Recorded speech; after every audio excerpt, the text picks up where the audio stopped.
अवां ॾिसी रहिया आहियो KTV वर्ल्ड ऑफ न्यूज़ यानी ख़बरुनि जी दुनिया।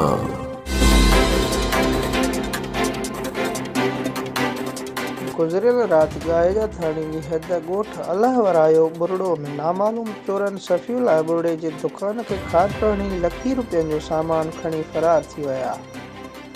बदअमनीअ ख़िलाफ़ गुलज़मान बुरड़ो सफ़ियुल सोनू सईदुल्लाह ऐं ॿियनि एहतजाज कयो। उन मौक़े ते दुकानदारनि मीडिया सां ॻाल्हाईंदे चयो त बदअमनीअ सबबु परेशान आहियूं। राति ख़ाली नाही, कंहिं न कंहिं दुकान मां चोरी थी वञे थी। रातियूं जागी काटण ते मजबूर आहियूं। ॻाहिजा पुलिस ANC त दाख़िल करे थी मगर चोरनि ख़िलाफ़ कार्रवाई नथी कई वञे। हुननि SSP शिकारपुर खां मुतालबो कयो त चोरनि ख़िलाफ़ कार्रवाई करे चोरी थियल सामान वापसि करायो वञे।